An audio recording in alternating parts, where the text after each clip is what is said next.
Boa noite a todos, boa noite a todas. Que a paz de Jesus esteja nos nossos corações.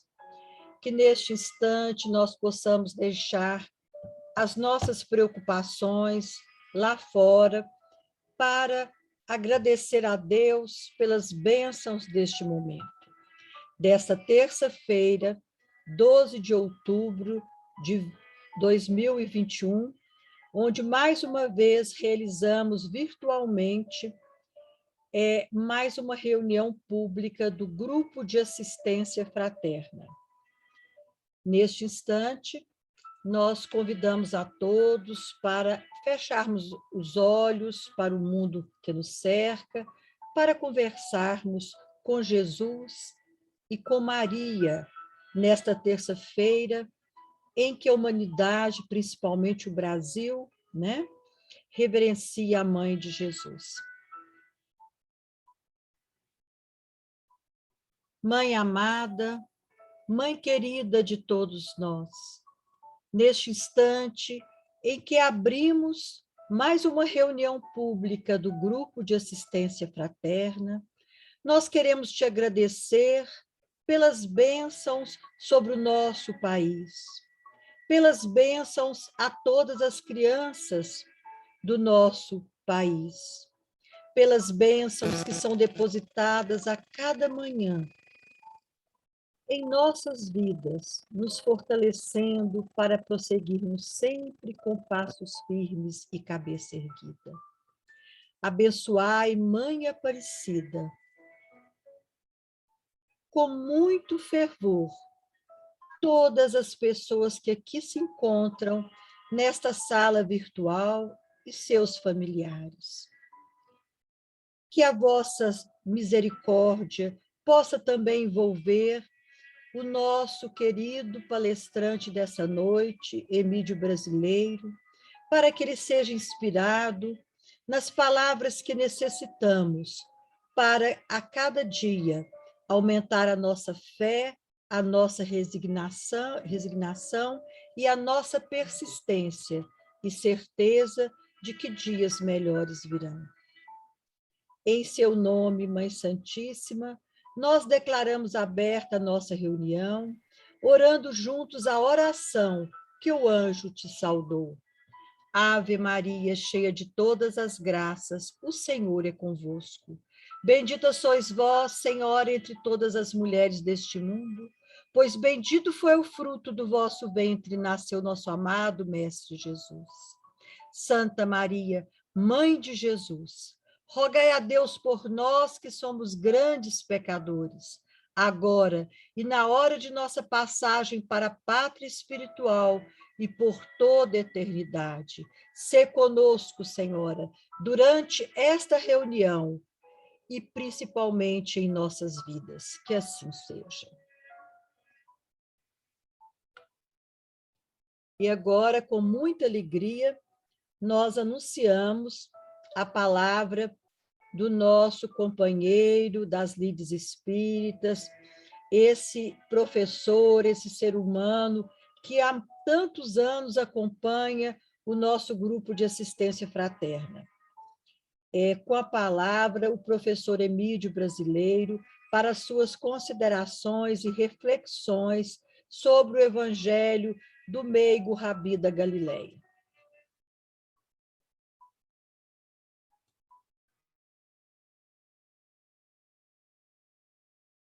Seu som está fechado, Emídio. Obrigado.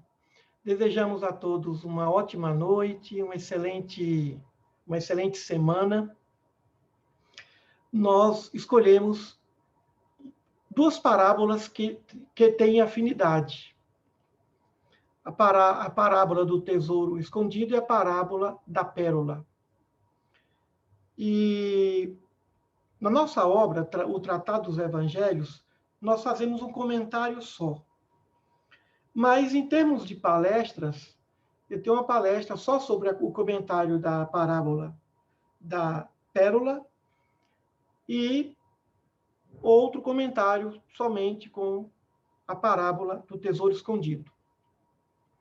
Mas vamos fazer aqui uma análise das duas, já que as duas são bem parecidas. A primeira, parábola do tesouro escondido. Gente, é apenas um único versículo. Quando Jesus diz: o reino dos céus é semelhante a um tesouro escondido no campo. Um homem o acha e esconde-o novamente, e na sua alegria vai, vende tudo que tem e compra esse campo. Essa é a primeira parábola, doutora Laudelina. A segunda é da pérola.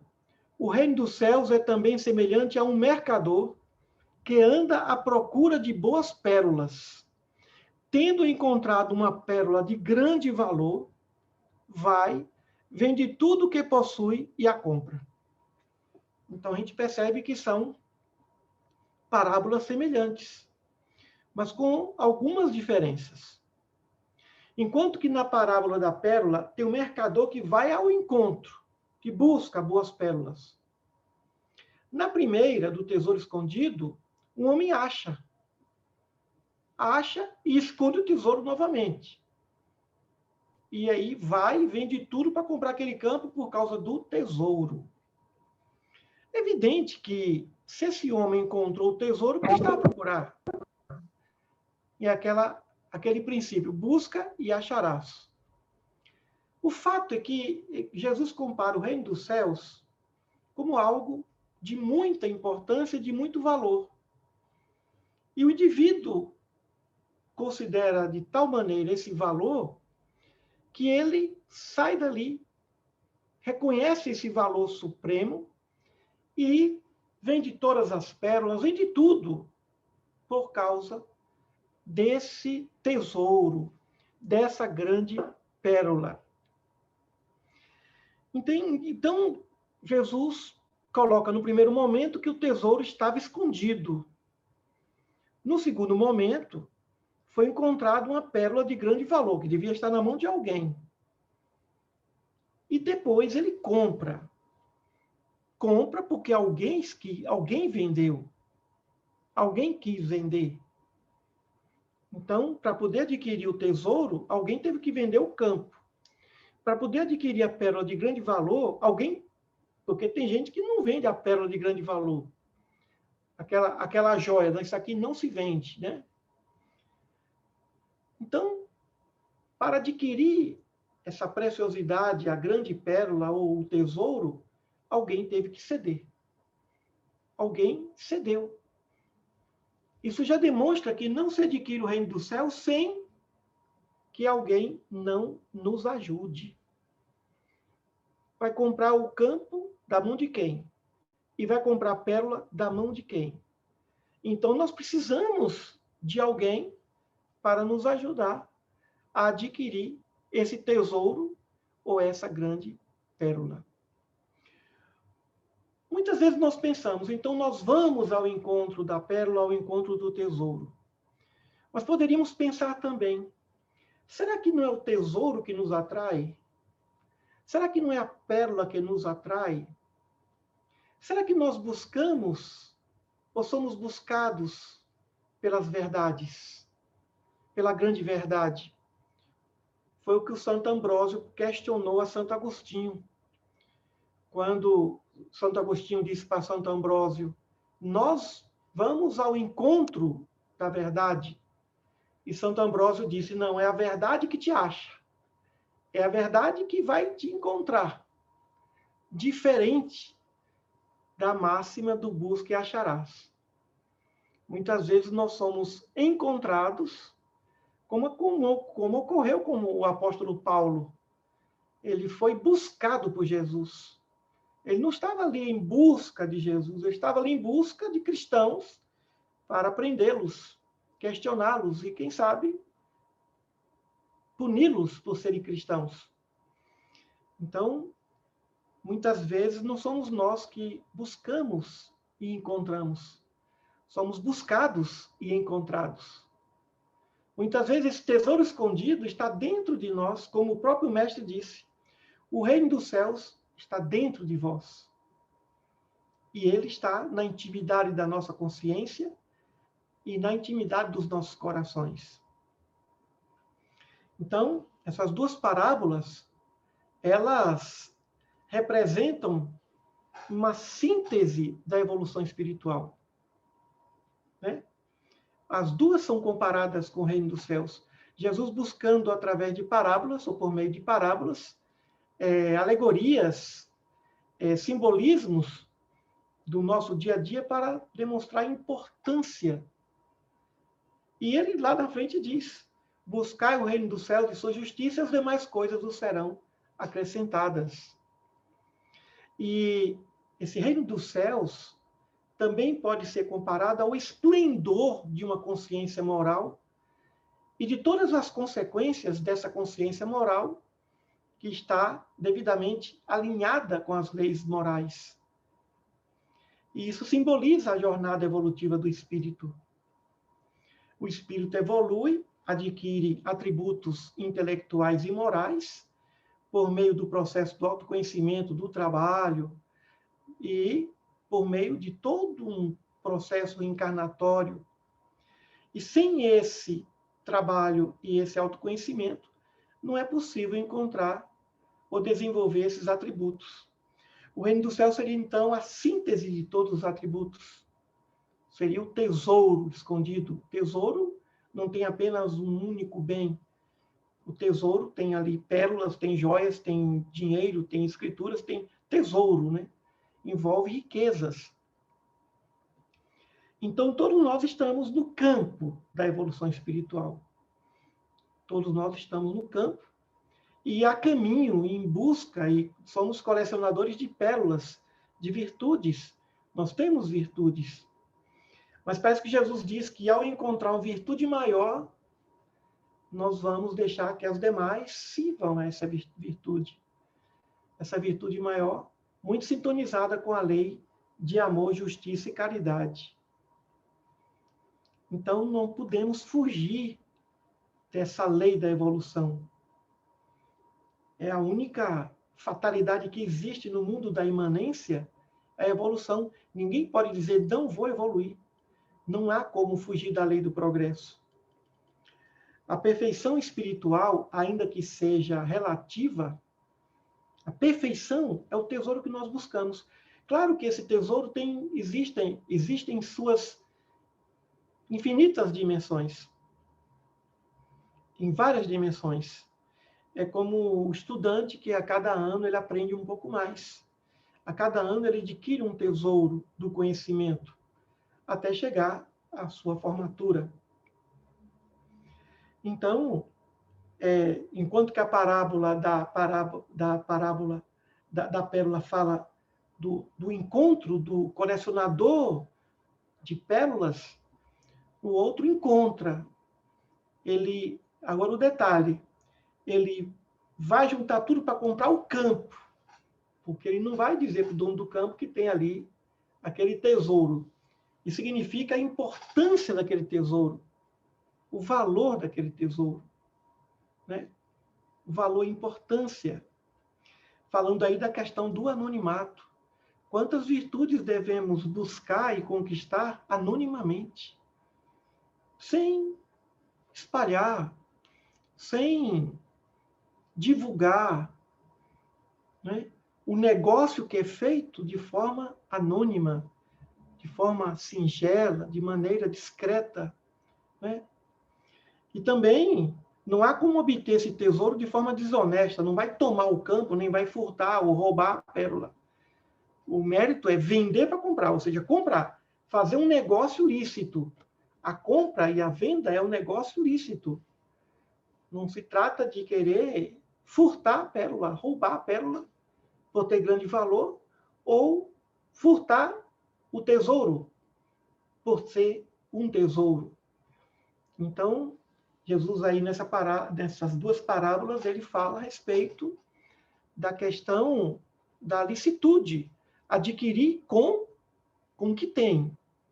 Ou seja, eu vou usar de todos os meus esforços, de todo o meu patrimônio para adquirir a pérola ou o tesouro. Não pode ser adquirido de forma ilícita, de maneira criminosa. E um detalhe interessante. é que para comprar essa pérola, ou para comprar esse tesouro, tem que ter já alguma coisa. É algo para a gente refletir. É algo para a gente pensar. Ou seja, só quem adquire o tesouro é quem já tem um patrimônio. Só quem compra a pérola é quem já tem um patrimônio. Se não tiver nada, não tem com o que comprar. Aí que vem. O indivíduo pensa assim. Já que o reino dos céus é uma aventura, é um momento, é uma beatitude espiritual, é uma alegria plena. Só quem pode conquistar isso é quem já tem alguns valores.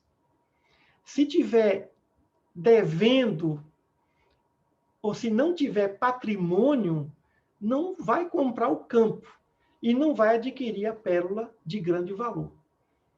É algo para se pensar. Tem de ter alguma coisa. Como é que vai comprar sem ter dinheiro, sem ter patrimônio? Como é que vai se adquirir esse grande patrimônio espiritual, que é a perfeição, que é a consciência reta, sem alguns elementos básicos? Alguns elementos básicos. E qual seria o elemento básico para termos o mínimo para dar a entrada no campo? O cumprimento dos deveres. O cumprimento do dever é o grande patrimônio que necessitamos para, pelo menos, dar de sinal para a compra do campo ou para a compra da pérola. Quem cumpre o seu dever? Allan Kardec, numa página belíssima, no Evangelho segundo o Espiritismo, fala sobre o dever. E ele diz, o homem que cumpre o seu dever ama a Deus mais do que as criaturas e ama as criaturas mais do que a si próprio. Agora imaginemos, nós encontramos um grande tesouro. Como é que eu compro esse campo? E aí não fala que tem que furtar, que tem que roubar, que tem que enganar o proprietário do campo ou o proprietário da pérola. Fala que tem que comprar. Para comprar tem que ter recurso. Se ter recurso significa o quê? Ter o mínimo de condições lícitas para adquirir esse tesouro. Então, não é algo tão simples e tão fácil adquirir o reino dos céus. Não se trata de algo fácil. Não é fácil. Não é fácil. A salvação exige sacrifício. E não existe sacrifício maior do que o cumprimento de dever. E foi o que Jesus disse. Eu não vim fazer a minha vontade. Então ele tinha vontade, eu vim fazer a vontade do Pai, daquele que me enviou. E Allan Kardec diz que o homem que cumpre o seu dever ama a Deus mais do que as criaturas e ama as criaturas mais do que a si próprio. Então, o cumprimento de dever consiste num sacrifício. Por isso que, para comprar esse campo, tem que ter dinheiro. E o dinheiro é o lastro do cumprimento do dever.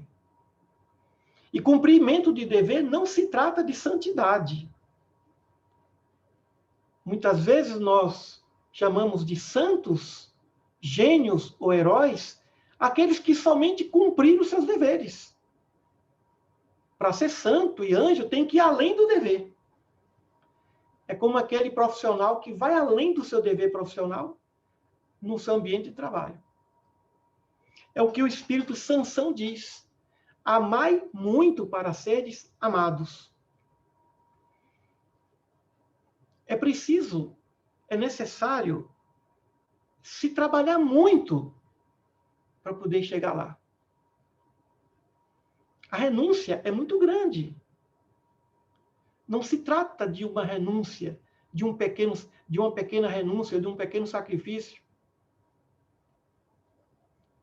Nós vivemos num mundo injusto, todo mundo sabe disso. A injustiça ainda impera sobre a justiça. E muitas vezes alguém fala assim, mas como é que você consegue, no mundo da academia, numa instituição privada, fazer mestrado, doutorado, escreve livro, faz isso, faz aquilo, sacrificando finais de semana? tem pessoas que não tem sábado e domingo, que não tem feriado. E aí alguém olha assim, nossa, mas eu queria ter a vida de fulano, a vida de fulana. Nossa, fulano tem isso, fulano tem aquilo. Vá ver a vida de fulano. Vá fazer o que fulano faz. Vá fazer o que fulana faz. Né? Diante de quem estuda em instituição pública, por exemplo, o professor, ele recebe o financiamento ali, a bolsa, para ele fazer mestrado e doutorado.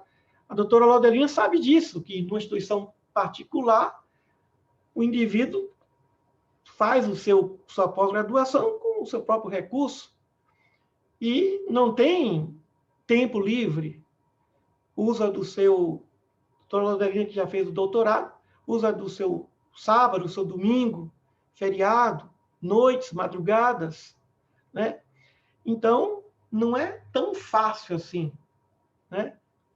Não é tão simples assim. Mas é por causa de um cumprimento de dever profissional, porque busca a titulação. Então, esse mundo realmente não é um mundo para se não é um parque de diversões. Nós não estamos aqui para as facilidades. Nós estamos aqui para enfrentar as dificuldades. É como Jesus disse, se estão fazendo isso com o ramo verde, que era ele, o que não farão com vocês, que é o ramo seco? Então, a vida cobra muito de nós. Mas muito mais do que a vida, a consciência de cada um de nós. Então, nós homenageamos Jesus. E aí, o que aconteceu com aquela mãe e 2 filhos? Senhor, deixa um sentar à tua direita e outro sentar à tua esquerda. E Jesus, muito educado, não quis desiludir a mãe e falou, só quem pode julgar isso é o pai. Quem pode ficar à minha esquerda, à minha direita, quem tem condições de beber do meu cálice, né? Então, esse tesouro não vem de forma graciosa. Embora Deus seja um pai da graça, né? Ele nos deu a vida de graça, mas a evolução ele não vai nos dar de graça. Deus nos deu a vida de graça, mas a evolução ele não vai dar de graça. Nós vamos ter que conquistar essa evolução espiritual. A evolução não vem de graça. O reino dos céus não vai ser oferecido graciosamente a nós. Ele vai ter que ser comprado. Ele vai ter que ser adquirido com méritos. Porque a graça já temos, que é a bondade, o amor, a vida do nosso Pai. Mas Ele quer que nós conquistemos. Ele quer que nós conquistemos. É como a bênção da casa própria, né? Quando você compra a sua casa com seu esforço, com o seu trabalho, o valor que se dá é um. Quando você recebe de herança, ou quando você recebe de um presente e tudo, um sorteio, uma loteria, a valorização é outra. Claro que tem gente que valoriza a graça, né? As coisas que acontecem, as doações, os presentes. Mas a maioria não se trata assim. Não trata desse jeito. Jesus curou 10 leprosos e somente um veio agradecer. Provavelmente os 9 podem ter falado assim, eu não pedi, ele curou porque ele quis. Né? Mas o reino dos céus não é algo para se receber de forma gratuita. Não virá de forma gratuita. O reino dos céus vai ter que ser comprado. Comprado com os nossos bens, já conquistados de outras vidas. Né? Isso me lembra muito um caso de um homem, 2 amigos foram assistir um concerto, um pianista cego. E aí o pianista deu um show. E o amigo falou, mas eu daria a minha vida para tocar como ele toca. E esse amigo era pianista também. E o amigo falou, mas você está disposto a fazer o que ele faz? Ele treina 12 horas por dia. Está a fim de treinar? Está. sobre o teclado de um piano 12 horas por dia, é o preço. É o que Freud disse, né? Todo desejo gera uma perda. A perda é o preço. Nós temos que ter desprendimento para vender os nossos bens, para adquirir o bem espiritual. Quando Jesus recusou o mundo todo, porque não queria se prostrar diante do materialismo, porque foi oferecido a ele tudo. Por que foi oferecido? Porque ele podia adquirir tudo aquilo. Mas ele não quis tudo aquilo. Porque ele buscou algo maior do que o poder do mundo, né? Então, a questão é, o que nós queremos perder? O que estamos dispostos a vender para adquirir? O que nós estamos dispostos a sacrificar em prol do reino dos céus? Essa é a questão. Isso envolve tempo. Tempo é um patrimônio fantástico. Isso envolve saúde física. Saúde é outro patrimônio que nós temos.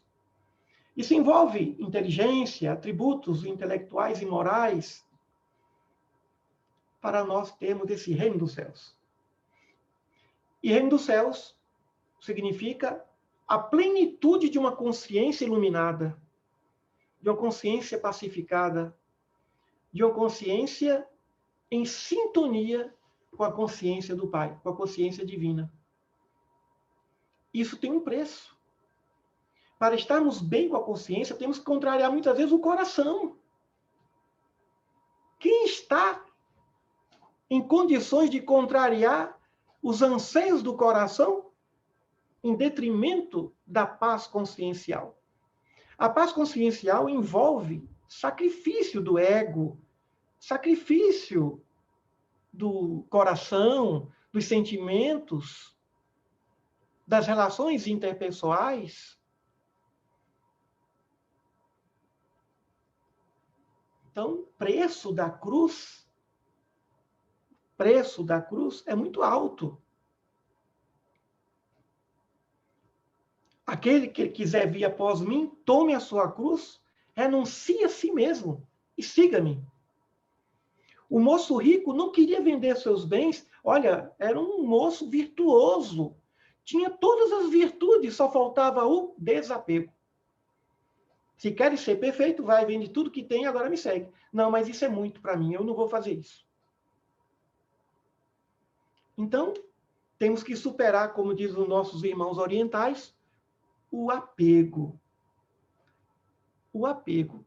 Se nós fizermos conta, não, eu não vou vender esse patrimônio, porque esse patrimônio aqui pertenceu ao meu parente para comprar esse campo.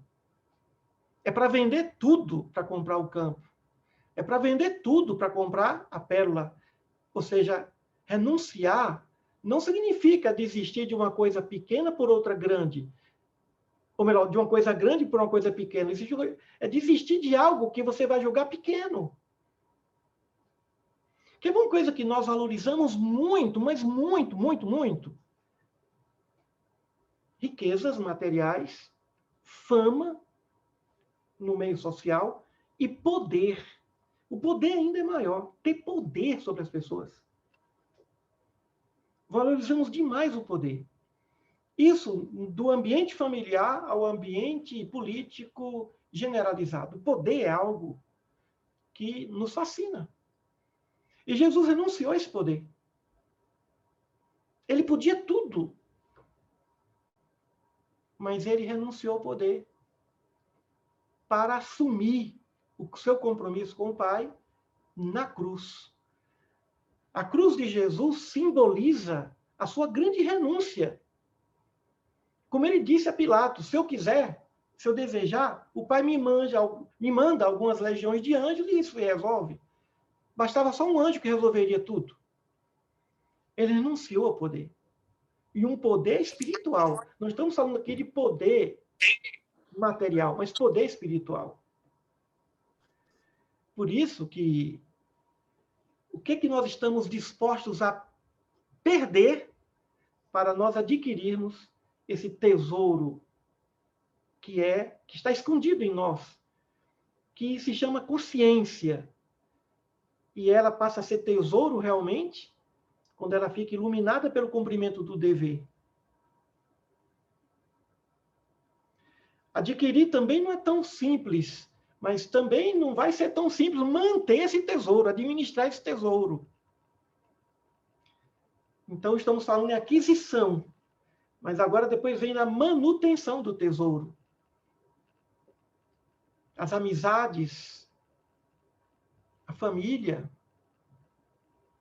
as oportunidades, as bênçãos que nós recebemos, que são pequenos tesouros que servem para fortalecer o grande tesouro da consciência, o grande tesouro da intimidade consciencial do espírito. Portanto, necessitamos de trabalhos morais internos constantes, e a oração ajuda muito nisso. A prece constante, pensamentos elevados. Adquirir esse campo, comprar esse campo por causa do tesouro, significa concentração. Não podemos sair do foco. Não podemos viver sem propósito, sem objetivo. Vender todos os bens porque achou um bem maior é algo fantástico. Quantas vezes nós, devido às próprias necessidades, nós entramos no caminho do materialismo e buscamos o supérfluo. E pagamos caro pelo supérfluo. Pagamos caro pelo supérfluo. Então, conhecer as necessidades, perceber as necessidades do espírito e do corpo, atender a essas necessidades de tal maneira que não venha a prejudicar a necessidade maior, que é do espírito, no sentido de evolução. A nossa grande carência é de Deus. Poderíamos dizer, além da nossa consciência sintonizada com o Pai, o nosso grande tesouro é o Pai. Quando nós encontramos Deus em nós, consciência iluminada é Deus em nós falando. Deus está dentro de nós. E tudo vale para manter o Deus dentro de nós. Até chegarmos no momento que não somos nós que amamos a Deus, é Ele que se ama através de nós. Somos apenas instrumentos dele, canais dele. Então essa mensagem é a mensagem do sacrifício. É a mensagem da alegria. O homem ficou alegre quando viu e encontrou.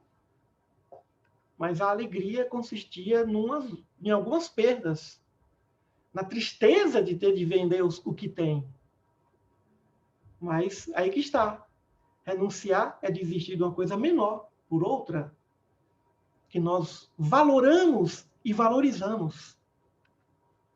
Os princípios da axiologia. Muito bem. É o processo de autoconhecimento, né? Temos que conhecer o que é que eu dou conta, o que é que eu não dou conta. Como eu vou conquistar esse grande tesouro?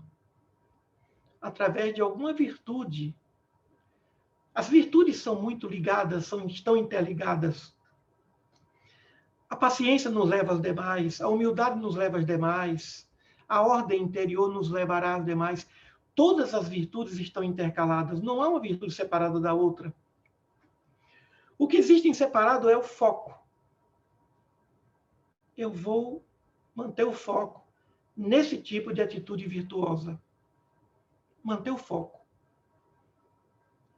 O foco, por exemplo, de não ser maledicente. Nem no ano que vem, que vai ser o ano da política. Não emitirmos qualquer pensamento, qualquer julgamento em relação aos nossos irmãos da política. E vemos em todos eles irmãos como nós, alguns com maiores atributos do que outros, mas todos eles necessitados da nossa energia positiva para que todos possam superar as tentações que advêm do poder.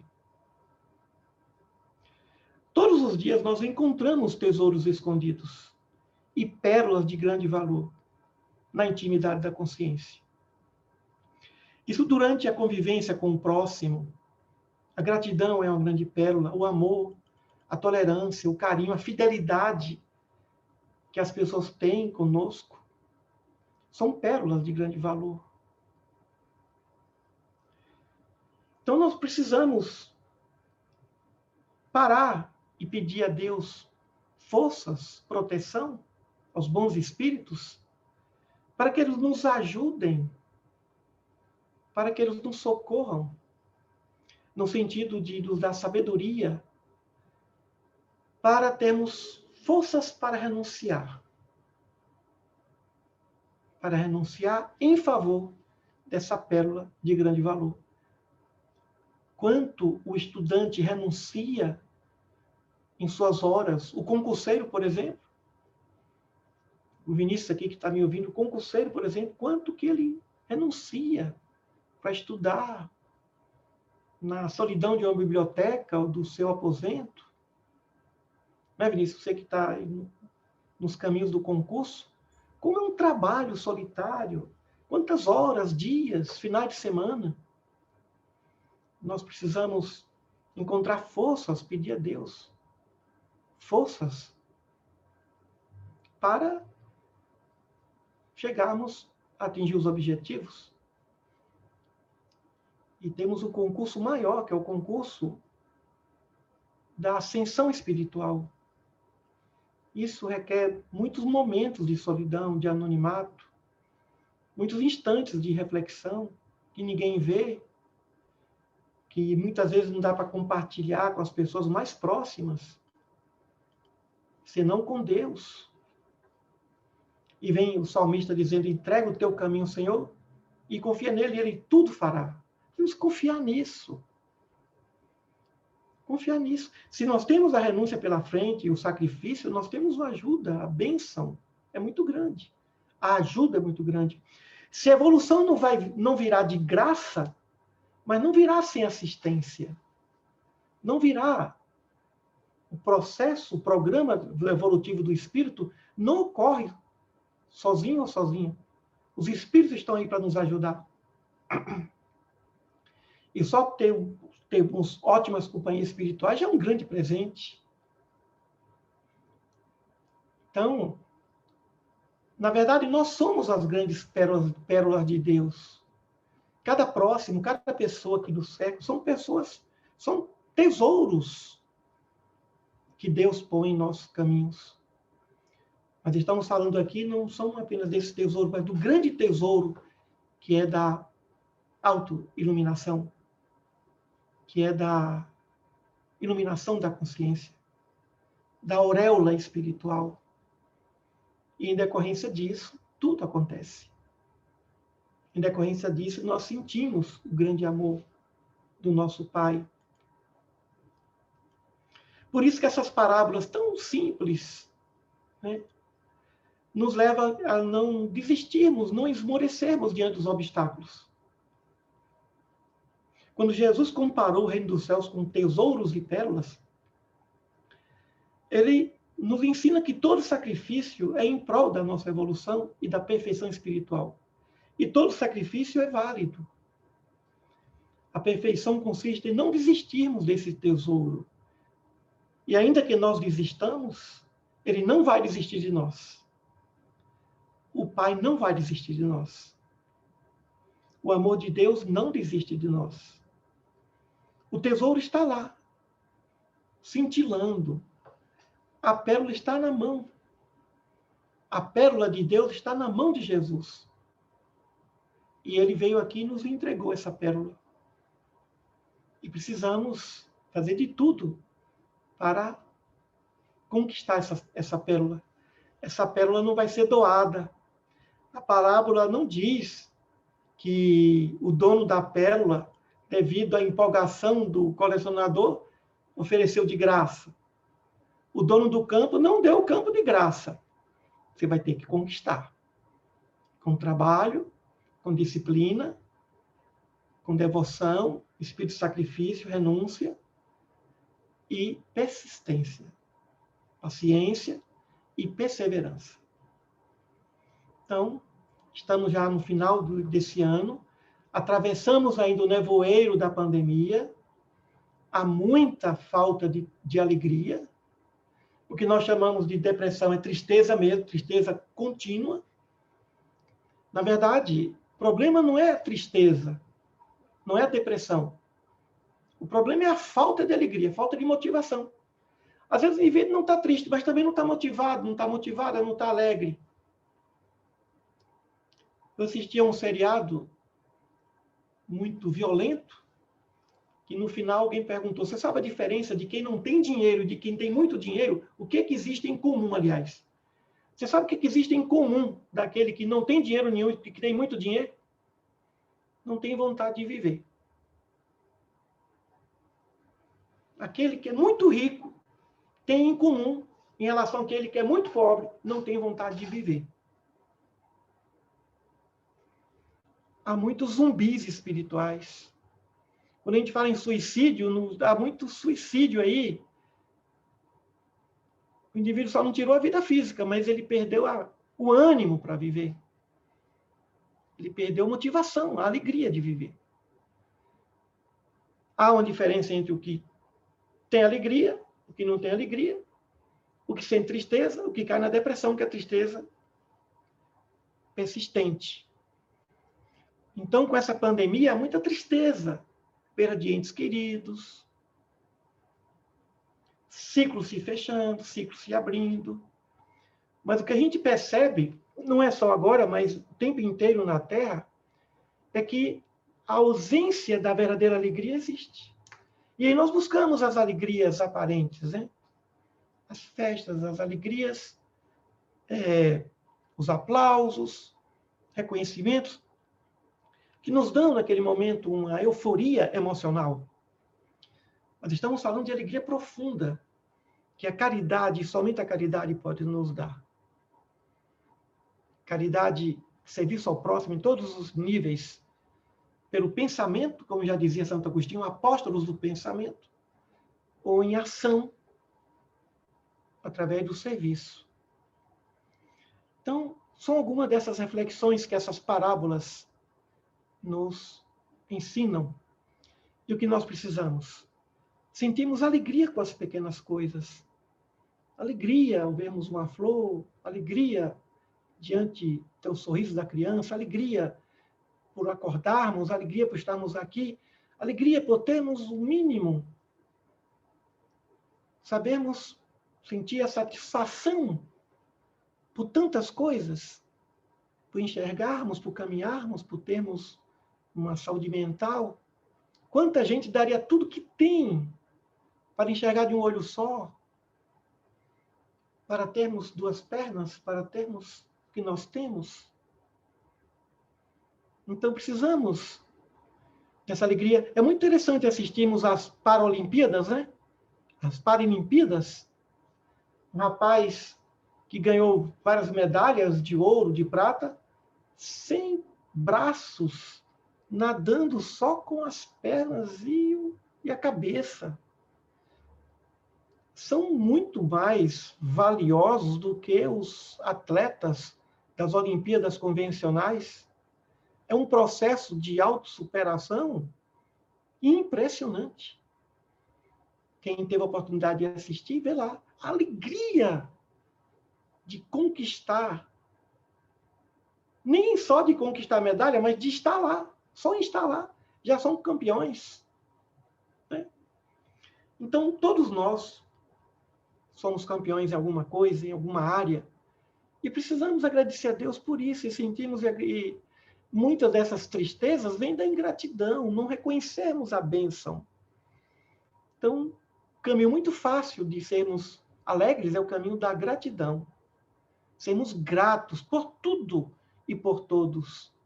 Aprendemos a ser gratos por tudo e por todos. Talvez seja o primeiro exercício para chegarmos a uma grande alegria, experimentarmos as pequenas alegrias da gratidão. Não há felicidade para o ingrato. E toda tristeza vem de algum tipo de ingratidão. Observemos as nossas tristezas e angústias. Claro que tem a tristeza do amor de quem ama, não é a tristeza do egoísta e do ingrato. Mas a gratidão é o primeiro exercício. O que é preciso fazer para sermos pessoas mais felizes, mais alegres, mais satisfeitas? Sermos gratos. E um processo mental é: imagine-se sem o que você tem hoje. Imagine. O que você tem é pouco. Mas imagine. Você quer um sapato novo, mas você não imagina o que é não ter pés. Então vamos ser gratos com os nossos pés, nossas pernas, nossos corpos, como eles são. E assim, através desses pequenos exercícios da oração, da gratidão, nós vamos alcançar o reino dos céus. E vamos começar a ter patrimônio para comprar esse campo e adquirirmos o tesouro e esse patrimônio para comprarmos essa pérola de grande valor. Agradeço a doutora Laudelina pelo convite, a doutora Marilda também, doutor Luiz Otávio que está aqui, doutora Marileira, doutor Vinícius, doutora Mel. Agradeço a meus queridos amigos, e vocês são verdadeiras pérolas para mim e para todos nós. Muita paz. Professor Emídio, nós é que Gratidão. agradecemos a sua disponibilidade de estar conosco neste feriado, que Jesus possa te fortalecer e a seus familiares, para que sempre, frequentemente, você possa voltar ao nosso convívio e transmitir as suas palavras consoladoras e edificantes para todos nós. Muito obrigada. E assim, eu passo a palavra para a nossa presidente, Marilda, que fará a nossa meditação desta noite. Emídio, antes de fazer a meditação, cumprimento você pela ternura que nos colocou essa parábola da pérola tão ricamente. E, como colecionadores de pérolas, a gente, às vezes, não sabe quando você está procurando o reino do céu ou quando o reino do céu está em busca de cada um de nós. É a síntese da evolução espiritual que você bem nos colocou aqui. Então, que a gente possa ter aqui, antes do início da nossa meditação, uma pergunta simples e que a gente possa trazer para a prática, que é essa: como vamos nos abastecer de víveres, moedas, créditos, para termos condições de adquirirmos mais pérolas e, principalmente, mantê-las? Então, que todo mundo tenha em mente essa pergunta, levando em consideração o nosso crescimento na vertical, junto ao nosso Mestre Jesus. Vamos fechar os nossos olhos, procurando uma posição que seja mais confortável, onde se possa manter a coluna alinhada, se possível. Concentre-se em observar, sem se preocupar com o tempo e com o espaço.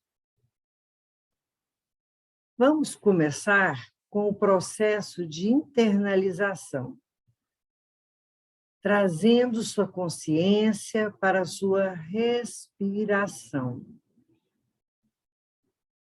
É o processo de entrada e saída do ar.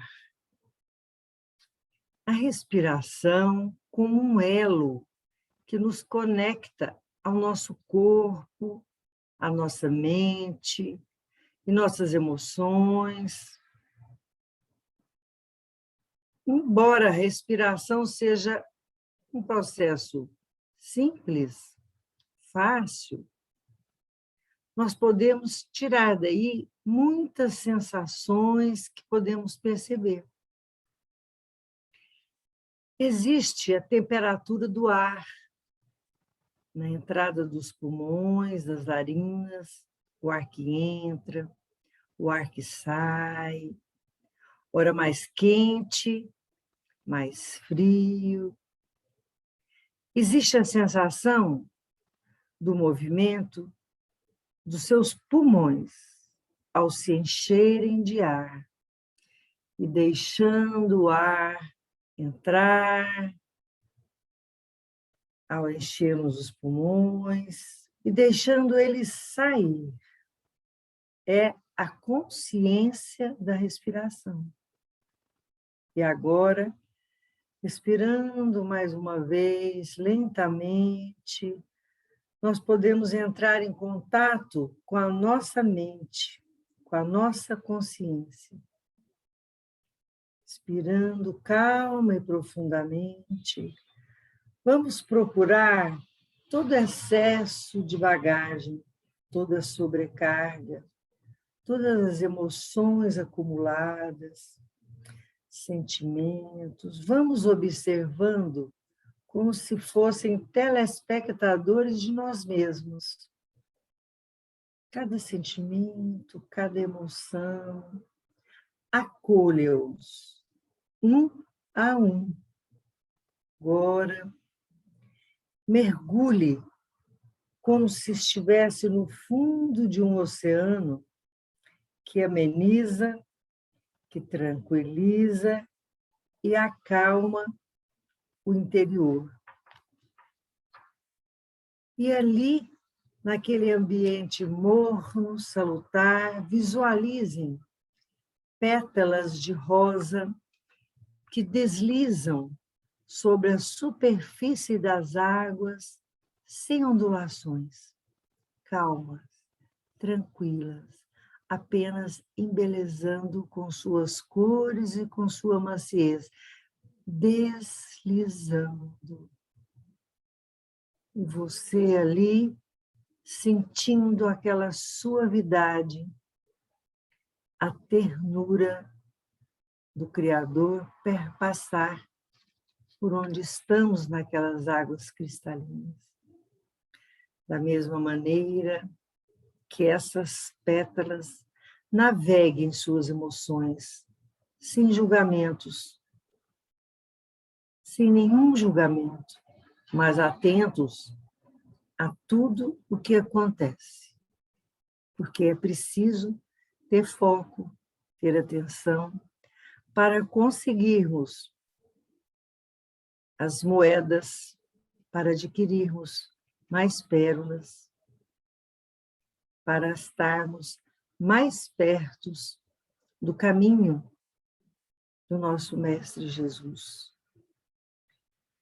Respirando profundamente, soltando o ar, tranquilizando todo o corpo, sentindo a presença suave de Cristo na nossa frente, que nos suaviza a alma, que alimenta o nosso viver incessantemente, sem que precisamos mencionar. Ele já sabe. Acredite, tenha fé, ele nos vê. Se entregue a ele por inteiro. Deixando cada vez mais calma a mente, mais tranquila, neste estado de concentração e de paz, uma paz infinita e serenidade. A cada segundo, penetra nas nossas células, transmutando o nosso DNA e nos deixando mais fortes, cheios de vitalidade, para sabermos o que queremos. E como queremos, nós seremos intuídos. Podem ter certeza disso, que Ele estará na nossa frente, sempre nos mostrando o caminho correto a ser seguido. E agora, lentamente, serenamente, comecem a voltar, prestando atenção nos pés, nas mãos, nos dedos das mãos, nas pálpebras, no pescoço, e abrindo os olhos lentamente. Vamos ao lado de vocês, devem ter uma jarra, um copo com água. Vamos pedir ao nosso Criador, ao nosso Mestre Jesus, que nos conceda todos os lenitivos que cada um de nós possa estar precisando neste momento, que Ele coloque, derrame nessa água tudo aquilo que precisamos, seja fisicamente, mentalmente, espiritualmente, que essa água benfazeja ao encontro dos nossos lábios possa penetrar o nosso ser, purificando todas as nossas emoções e as nossas dores. Obrigada, meu Deus, por mais um encontro com tanto aprendizado, com tanta riqueza e munido de tanto amor. Gratidão. Que assim seja. E para encerrar, já visualizando todas vocês aqui, eu quero, antes de encerrar, antes de fazermos a prece, agradecer todos que aqui se encontram, que nos acompanharam durante toda essa pandemia, virtualmente, e comunicar que esta reunião de hoje é a última pelo aplicativo Zoom. A partir da próxima terça-feira, estaremos novamente em nossa casa de oração, no grupo, na sede do Grupo de Assistência Fraterna, situado Alameda Couto Magalhães, esquina com a Rua 1049, setor Pedro Ludovico. Nós estaremos, como bem disse o nosso palestrante de hoje, procurando mais pérolas, né? E precisamos, na verdade, de abrir as nossas portas, principalmente para os nossos vizinhos, para aqueles que não possuem a oportunidade de estar hoje conosco pelo Zoom, né? Então, nós precisamos abrir a nossa casa de oração. Então, a partir da próxima terça-feira, as nossas reuniões públicas estarão novamente presenciais, logicamente dentro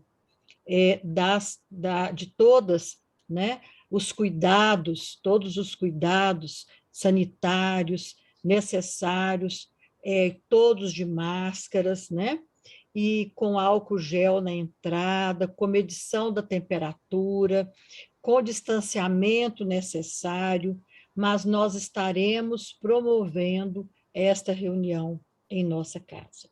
Nós agradecemos e queremos, neste instante, pedir que todos possam orar uma Ave Maria, principalmente para todos os enfermos das nossas listas de orações, do grupo Orações Diárias, mas em especial nessa noite, em favor da nossa companheira, do grupo de assistência fraterna, a Tânia Salomão, que se encontra enferma. Que ela possa receber de todos nós aqui presentes as nossas mais puras vibrações de cura e de refazimento físico.